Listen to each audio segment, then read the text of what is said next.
Halo semuanya, halo Miss. Nah, perkenalkan dulu, nama saya Erlina dari Universitas Universal, Prodi Akuntansi. Hari ini saya akan sekilas membahas tentang laporan keuangan segmen dan interim. Oke. Nah, dari laporan keuangan segmen dan interim, saya membuat mind map seperti ini. Yang akan saya bahas hari ini adalah pengertiannya, lalu PESAK yang mengandung laporan keuangan segmen dan interim, lalu definisi segmen, pelaporan segmen, dan contoh kasus. Nah, dari definisi segmen ini ada dibagi menjadi 3 macam lagi, yaitu segmen perusahaan, segmen geografis, dan segmen industri. Lalu dari pelaporan segmen ada dengan 3 cara perhitungan, yaitu dengan pendapatan, aktiva, dan laba. Oke. Nah, sekarang kita next ya. Pertama kita bahas apa itu laporan keuangan segmen. Nah, seperti yang kita ketahui itu, laporan keuangan segmen itu adalah pelaporan informasi keuangan segmen yang merekomendasikan pengungkapan informasi segmen berdasarkan segmen usaha. Jadi dalam laporan keuangan segmen itu dia melapor semua informasi tentang segmen ini. Lalu dalam pelaporan ini berdasarkan segmen usahanya gitu. Oke. Next. Laporan segmen itu diatur dalam PSAK nomor 5 tentang segmen operasi telah disahkan oleh Dewan Standar Akuntansi pada tanggal 15 Desember 2009. Oke, nanti saya akan letak linknya di bawah sini ya. Oke. Nah, untuk nextnya, nah sekarang saya akan membahas definisi segmen. Yang seperti yang saya tadi katakan, ada 3 jenis definisi segmennya, yaitu yang pertama adalah segmen perusahaan, yang kedua segmen industri, dan ketiga adalah segmen geografis. Jadi segmen perusahaan itu adalah kegiatan usaha utama atau kelompok pelanggan. Oke. Segmen industri itu adalah menghasilkan suatu produk atau jasa yang berbeda. Jadi dalam segmen industri ini dia itu menghasilkan produk atau memberikan jasa gitu. Oke. Kalau segmen geografis mempunyai usaha atau kelompok negara. Jadi dalam segmen geografis ini dia itu memiliki sebuah usaha, baik usaha apapun gitu, baik dalam jasa, dagang atau apa aja, tapi dia ada mempunyai usaha di suatu negara tertentu gitu. Oke. Nah, ini dia. Pelaporan segmen ini dapat dilakukan dengan 3 cara pengujian, yaitu uji pendapatan, uji aktiva, dan uji operasional. Nah, dari 3 ini masing-masing dapat kita uji dengan 10%. Jadi kalau uji pendapatan ini, dia menguji 10% dari pendapatan segmen usaha. Oke, 10% dari pendapatan segmen usaha. Kalau uji aktiva ini, dia menguji 10% dari total aktiva semua segmen usaha. Jadi semua total aktivanya kita ambil dan kita kalikan dengan 10%. Oke. Untuk uji operasional ini, kita menguji dengan membandingkan 10% dari semua gabungan laba dan rugi operasional. Jadi yang penting dalam suatu kegiatan operasional itu, kalau ada laba maupun rugi, kita langsung digabungkan lalu dikalikan dengan 10% ini. Baru bisa kita uji pelaporan segmennya gitu. Oke, berikut ini ada contoh kasus ya. Oke, nah ini saya ambil ada beberapa contoh segmen ya, yaitu makanan, kertas, tembaga, dan keuangan. Oke, yang seperti di, maaf, saya back lagi ya. Nah, di makanan dia pendapatannya ada Rp150.000, lalu kertas Rp170.000, tembaga Rp40.000, keuangan Rp60.000, dengan total Rp420.000. Lalu pendapatan antar segmennya, di makanan ini 0, tidak ada pendapatannya. Lalu di kertas ada 200.000, di tembaga pendapatannya 0 juga, sama dengan makanan. Lalu di keuangan ini pendapatannya ada 50.000 di antar segmen ini ya. Jadi total pendapatan antar segmen ini ada 250.000. Oke, jadi nah, untuk total pendapatan segmen ini kita tambahkan antara pendapatan segmen usaha dan pendapatan antar segmen. Jadi ditambah semuanya. Oke. Jadi total pendapatan segmen dari makanan 150.000, kertas 370.000, tembaga 40.000, keuangan 110.000, dengan total pendapatan segmen semuanya ada 670.000. Nah, seperti yang saya tadi ngomong, uji pendapatan ini kita menguji dari pendapatan segmen usaha. Jadi kita harus ambil totalnya ini. Jadi bukan ambil pendapatan segmen usaha ataupun pendapatan antar segmen ini. Jadi kita ambil total pendapatan segmennya. Oke. Yang di sini. Nah, ambil yang ini ya. Oke.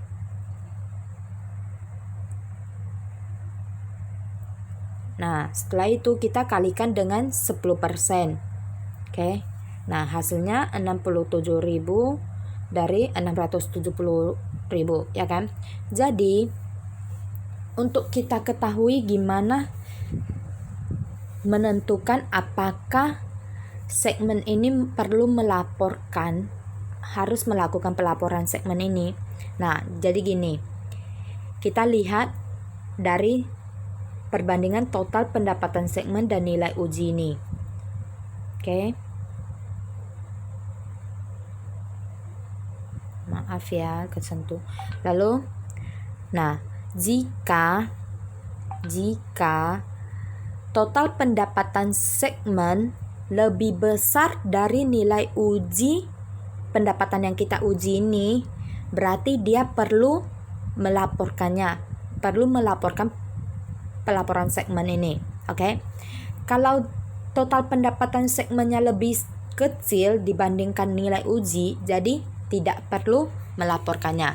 Nah, seperti ini. Makanan total pendapatannya 150.000 dan nilai ujinya 67.000.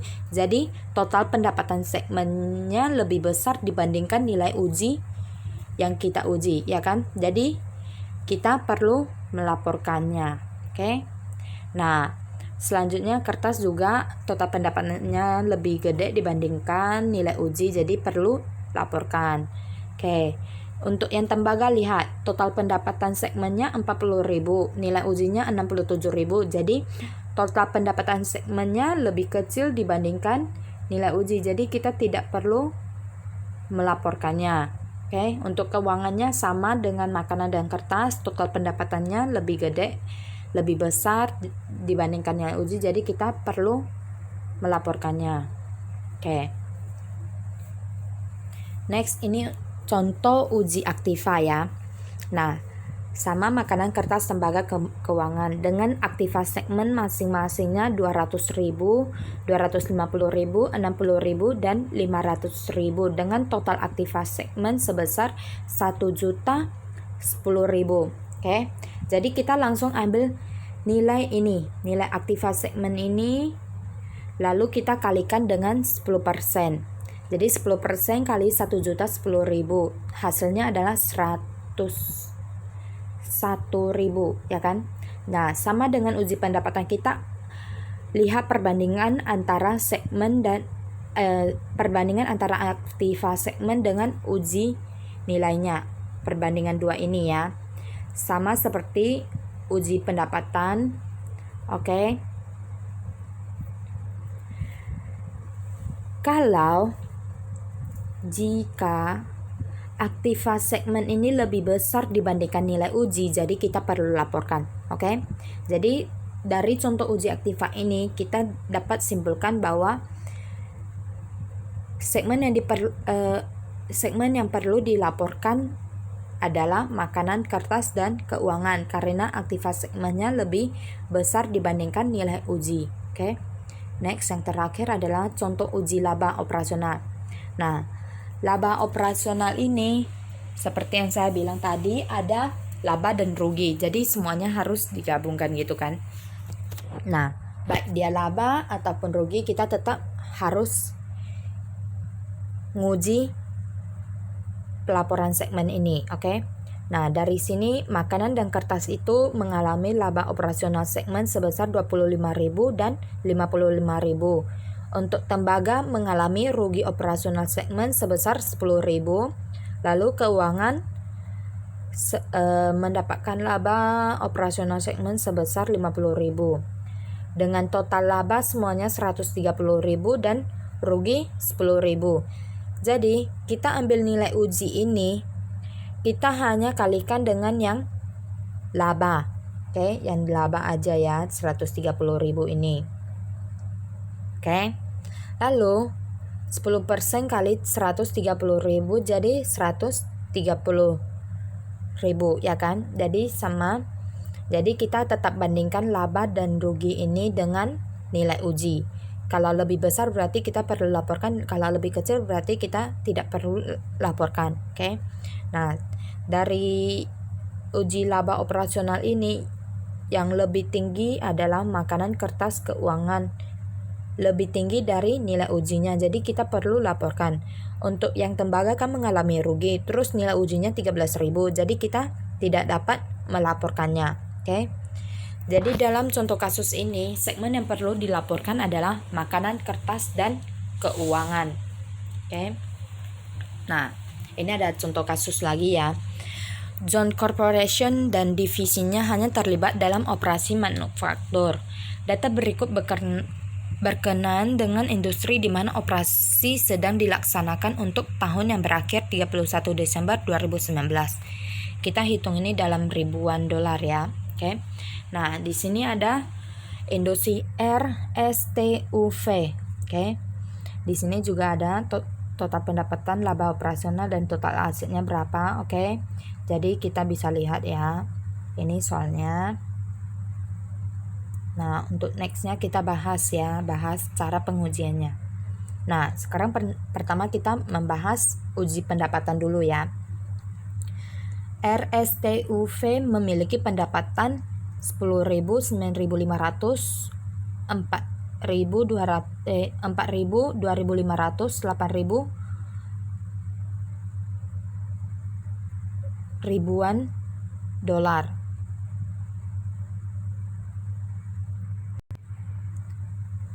Oke, jadi total pendapatannya adalah 34.000, ya kan? Sesuai dengan soal sini. Oke, kita masukin, lalu kita uji.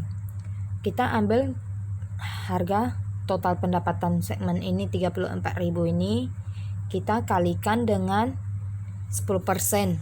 Oke, 10% ini udah ketentuannya ya. Jadi hasilnya adalah 3.400. Jadi sama seperti sebelumnya, pendapatan segmen jika lebih besar dari nilai uji berarti kita perlu laporkan. Jadi dari uji pendapatan ini R, S, T, dan V perlu laporkan, sedangkan yang U tidak perlu karena pendapatan segmennya lebih kecil dibandingkan nilai uji. Oke. Next, uji laba. Nah, untuk contoh kasus ini kita tidak memiliki rugi ya. Jadi semua segmen ini, semua industri ini dia laba semua. Oke, RSTUV dengan total laba operasionalnya ada 18.000, ya kan? Lalu kita tinggal langsung kalikan 10% dengan 18.000. Oke, jadi hasilnya adalah 1.800 dolar ya. Oke. Jadi dari hasil ini kita hitung yang perlu melaporkan adalah R, S, dan V. Oke. Karena apa? Karena T dan U ini, lihat, T dan U laba operasionalnya lebih kecil dibandingkan nilai uji, ya kan? Kalau yang tadi uji pendapatan kan cuma U aja yang lebih kecil. Kalau yang ini T dan U lebih kecil juga. Oke. Jadi untuk sesuai uji laba operasional yang perlu dilaporkan hanya R, S, dan V. T dan U tidak perlu ya. Nah, next. Ini adalah uji laba aktiva segmen. Oke. ada sedikit kesalahan dalam sini ya. Ini aktiva ya, nanti saya ganti. Oke.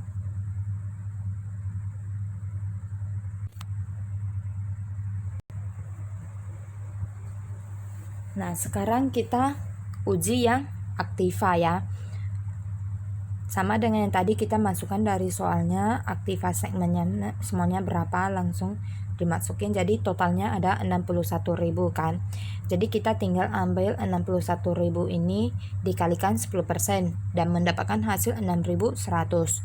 Jadi dalam uji aktiva ini semuanya perlu dilaporkan karena harga nilai aktiva ini semuanya lebih besar dibandingkan nilai uji. Nah, jadi dari tiga pengujian ini gimana kita tentuin mana saja yang bisa dilaporkan dan tidak? Jadi gini, kalau misalnya dari pengujian ini kita kan ada 3 pengujian. Jadi kalau misalnya ada 2 pengujian yang mengatakan dia bisa melaporkan, jadi kita harus melaporkan. Kalau misalnya hanya 1 yang mendapatkan hasil bisa, jadi kita tidak bisa melaporkannya. Oke, karena kalau lebih dari 2 atau 2 tidak bisa melaporkan, jadi kita tidak bisa melaporkan. Oke. Nah, hasil dari contoh kasus ini adalah segmen yang perlu dilaporkan ada RSTV. Kenapa tidak? Kita lihat yang U ya. Di sini tidak sekali ya kan, dari laba operasional tidak. Lalu dari uji pendapatan dia juga tidak, jadi udah 2 kali tidak dalam uji ini. Jadi yang U ini tidak perlu dilaporkan. Oke. Nah, seperti ada satu lagi yang T ini kan hanya tidak bisa dilaporkan dalam uji laba operasional, tetapi dalam uji pendapatan dia bisa, dan juga uji aktiva ini dia bisa, ya kan? Jadi kita tetap bisa laporkan industri T-nya. Oke, begitu sekilas contoh kasusnya ya. Next kita sambung ke laporan keuangan interim. Oke, laporan keuangan interim ini bisa memberikan informasi tentang operasional perusahaan selama kurang dari 1 tahun. Oke. Biasanya diterbitkan setiap 3 bulan dan memuat informasi tentang operasional. Oke.